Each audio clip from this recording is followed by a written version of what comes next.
What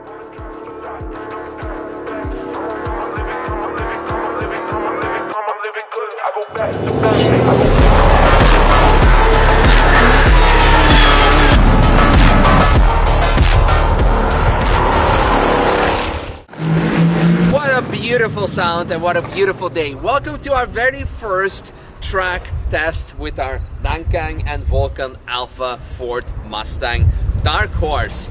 We are here at Circuit Park Zandvoort in Holland.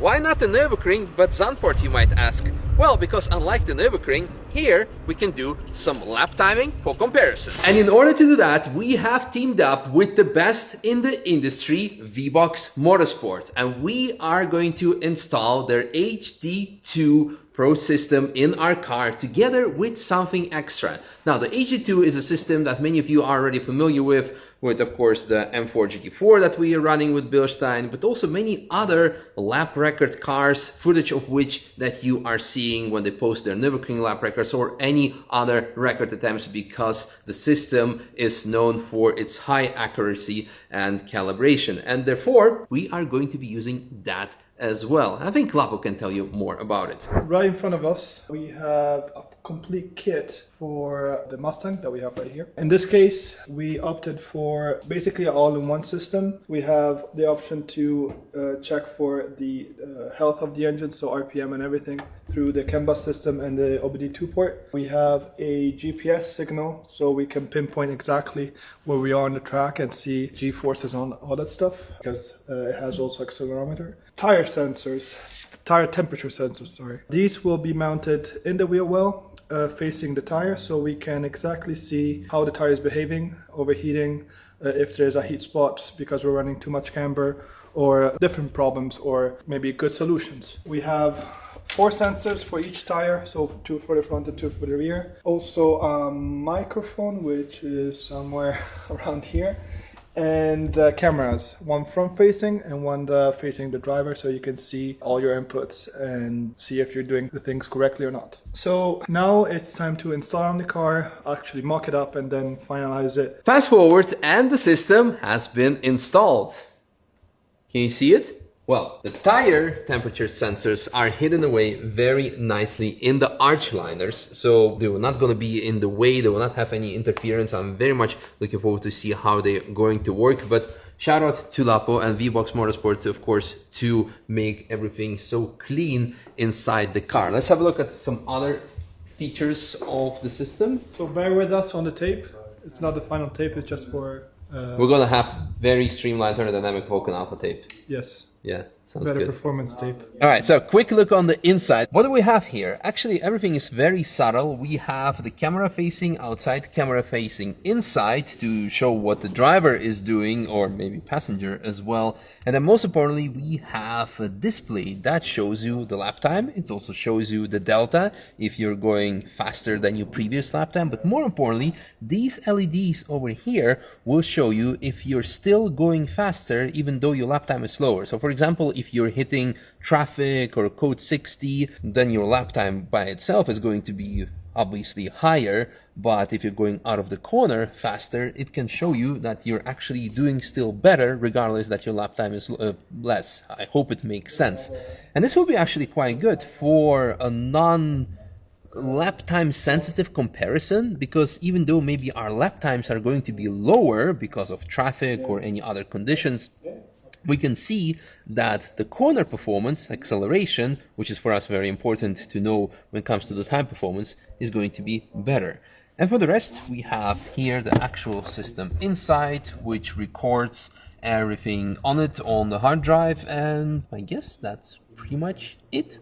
Now, of course, we have lots of parts on the way already arrived and a lot more in development and design, but today we'll be doing a base benchmark test to see, once we have the car fully built, how much improvements there have been versus the stock car. And to make it more interesting, today we'll be running a comparison test between the stock tire and Nankang CRS, my all-time favorite semi-slick. Now, the CRS does not come in factory size, it's slightly larger, 265 3519 on the front and 285 3519 on the back. And therefore we bought the same brand that is used for the stock tires in these similar sizes, so we'll have honest comparison in sizing. One more thing I want to mention is that we also made sure to align the car when we also weighted the car, so big thank you to our friends at Track Speed. And unfortunately, the stock geometry, stock kinematic, stock suspension does not allow a lot of room to play. The maximum values we could achieve you can see on your screen right now, but it was maximum 1.3 degrees of camber. We did some runs on the Nordschleife already and it was not that great. GP tracks like Zandvoort are known for very hard corners, so it's going to be significantly worse most likely. But let's not be pessimistic, let's up in the car. We are, by the way, at GP Elite Track Day, where you have a mixture of race cars and street cars and track cars and whatever, so it's going to be interesting. So let's go. Wow, that's amazing. Well, welcome on the track of Zandvoort. We are, as mentioned, proudly at GP Elite Track Day, and we have a combination of street cars and race cars. So we have had GT3 Cup car, and in front of it is a Cayman, and we are on a Mustang on tricky street tires that we need to warm up a bit, and I need to remember where the track goes. Just kidding, I was smart this morning and I took an instructor with me, so very big thank you to Mr. Schaap for showing me around where to go again, because I haven't been here for a while, and to show me ins and outs of the brand new Zandvoort track. By brand new I mean because there's been some resurfacing done for the GP of Formula 1. So, need to warm up the tires slightly and then we can do a sort of a push lap. But I don't think it's going to be a lot of pushing with these tires. But we'll see.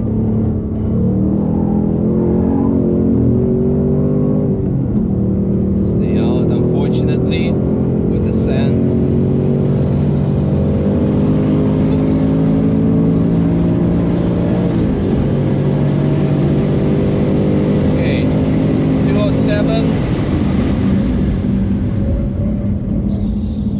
Not exciting lap times. Come on, so much understeer.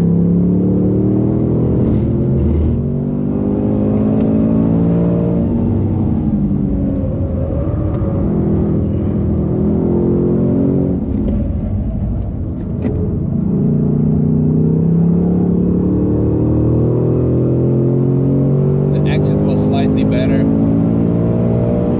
This is super tricky parts. Stock car, stock suspension, transitioning, back end stepping out. Come on.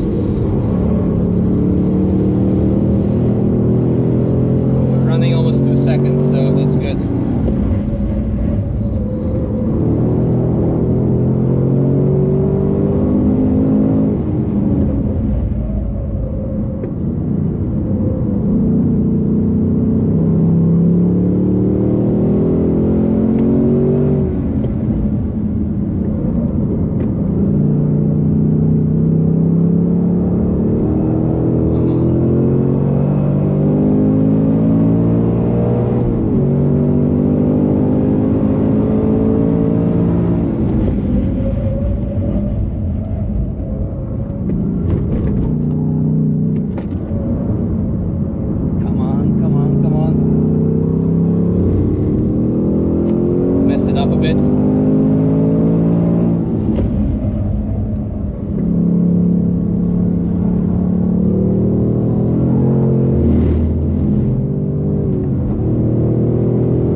Are really done for it. The braking is bad. The turning is horrible. This one we need to take it easy, because the faster you go, the more you lose actually. Come on. Same here, come on, position, uphill, on the gas. Bit of curb. Lost too much time compared to the last one. This one I'm super scared here, of course, the weight transition on stock suspension is super horrible. The car slides, whoo, 170 kilometers per hour. Oh, come on.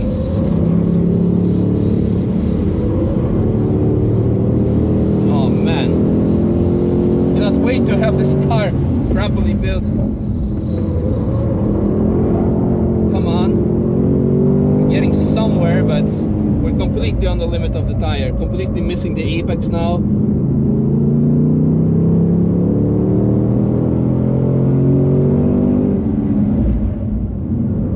Yeah, I think we're done for it. There are some places where we're good, but the car is just dancing, and let's not end up in the barrier.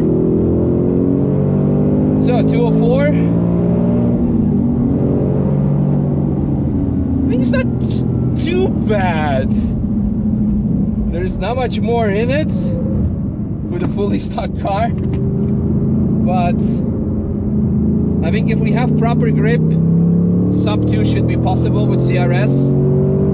That's what I will be aiming for, because now we're like done. Actually, close to 2 minutes is also possible on a, if you would have better alignment on these tires, because right now it's just washing away. Plus, we're missing probably at least a second on this corner, if not more, because of all the sand there.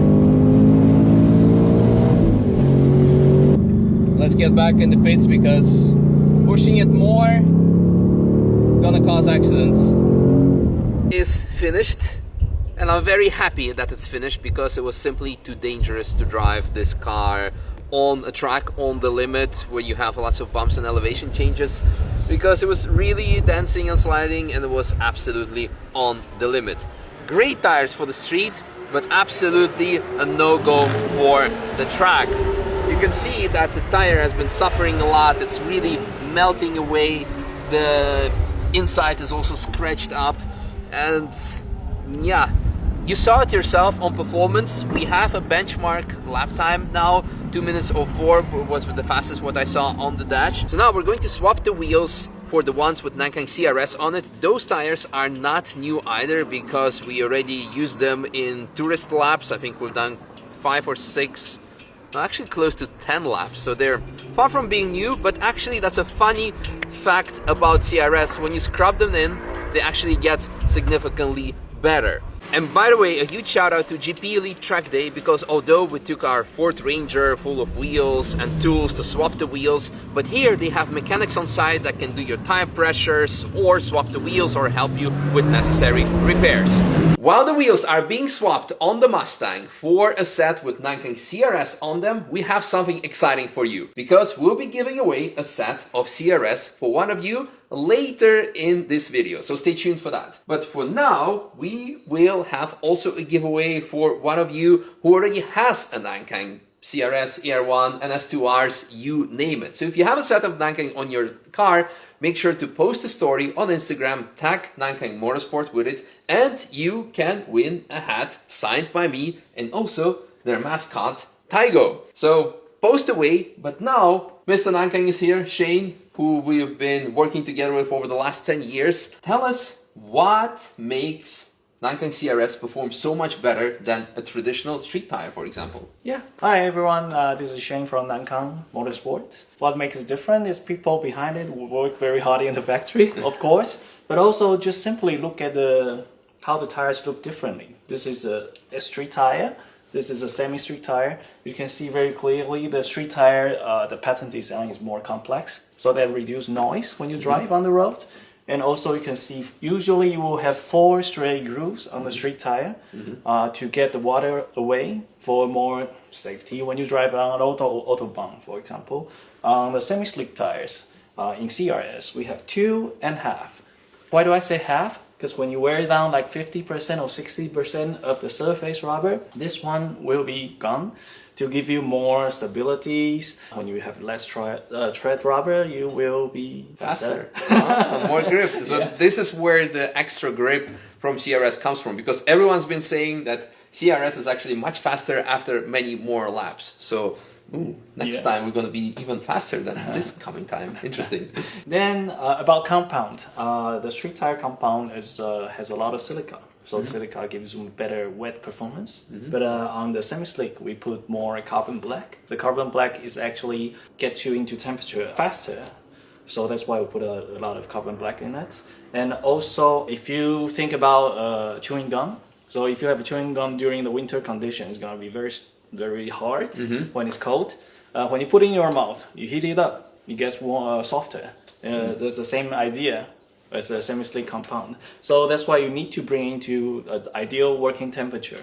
Maybe 60 Celsius degrees to 92, depends on the tire. Each tire is a bit different. On the same time, when you store it during winter condition, please make sure you don't store it below 2 Celsius degrees. But we suggest to be at least 5 degrees. Otherwise, you could have crack on the surface. Structure-wise, it's also different. You have aramid Kevlar on the side of the sidewall to make it stiffer. In the corners, so it doesn't like roll. Doesn't bend, roll. On street tire, you need a comfort, so you need to compromise. And just one thing, not only about the semi-slick tire, is about the marking on the side of the tire. So when you have this yellow dot and red dot, so yellow dot is the lightest pressure point in the tire. So it's when you mount the tire, you put the yellow dot in line with the air valve, while the red dot is the highest pressure point. So try to avoid that, and that makes a big difference for the street tire and the semi-slick. There's so much more I would like to ask you, and I'm sure a lot of people want to know, such as the ideal tire pressure, the tire temperature, but that's something we'll save for one of the upcoming videos. And I think for now, it's time to go for another lap. I'm on a warm-up lap, trying to get the temperature in the tires, to drop the pressures, and then go out again. And we already did 158, and I said previously, when we were on street tires, like, yeah, with the CRS we can probably drop below 2 minutes, so like 5 seconds. Well, we dropped 6 already on warm-up lap. It transformed the car completely. I think Mr. Nankang is going to be very happy to hear that. So this was supposed to be a warm-up lap. 158. Oh, shit. Yeah. On 3 bar. Oh my god.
.56 flat. I don't think there is much more in it.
0.98. Okay, that's done.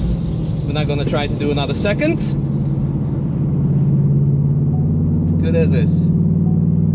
Blown away. I mean, of course I knew there's gonna be a difference of street tire versus a semi-slick, but this much difference to already have quite an excessively better lap time on just a warm-up lap, and to then drop the time even further towards almost 10 seconds different. Zandvoort is 4.3. The other track that I usually drive is 5 times more that. So if you have 5 times 10-second difference, you're almost a minute faster. Now, of course, there are a lot more other things coming into equation, such as the corners, the aero, etc., etc. But, wow, the grip level is, of course, one thing. But because it makes you so much more confident that you are not only able to go fast on the gas again, but actually also doing fast on the gas, because you know the backhand is not going to step out, and if it is, you're going to catch it because you have very good grip levels. It transforms the car and the driver. Lap times is one thing, but safety is absolutely a different thing. So this is why it shows that a good set of tires is probably the first thing you need to do. And in addition, one more thing I want to show you is the tire itself. It looks quite good. It can withstand the heat. It does not get completely destroyed. The only thing that we can see now actually is because it has so much grip and because there is so much weight so far and we do not have the camber, you can see that it's really running on the sidewall and we really need extra camber. But that is something for next time. Once again, to be honest, I'm quite blown away by the tire performance. Almost 10 seconds off the lap time compared to a street tire. Next time, we will be going back with much more mods with it. As a matter of fact, the car is already at Autohaus Fiege, basically Stida Europe, to get lots of Stida parts on it. Because as you might have seen from previous videos on the track that I'm usually driving, for example, I kind of fell in love with the Stida upgraded cars. Therefore, we're gonna have that. So we can also run more camber, also different suspension, different seats. I think those are the main upgrades. We might have even actually a wider tire for next time on the car. So, as mentioned previously, we will be giving away one set of Nankang CRS tires for your car, and the only thing you need to do for now is to comment below with your expected lap time that we'll be setting next time with the upgrades that we mentioned. So all the kinematics, suspension, and probably seats if we get them in time, and wider tires. So make a guess. We don't know it ourselves at this point either. So whoever is going to guess the closest will win it next time. So it gives you also the reason to tune in for the next video when we will be running the upgraded car. And I'm extremely excited. So Shane has been, I think, already quite a good success for the first outing. I did not expect the tire to perform so much better compared to the street one. And we have so much more in store and more to come. So let's go, and see you guys next time.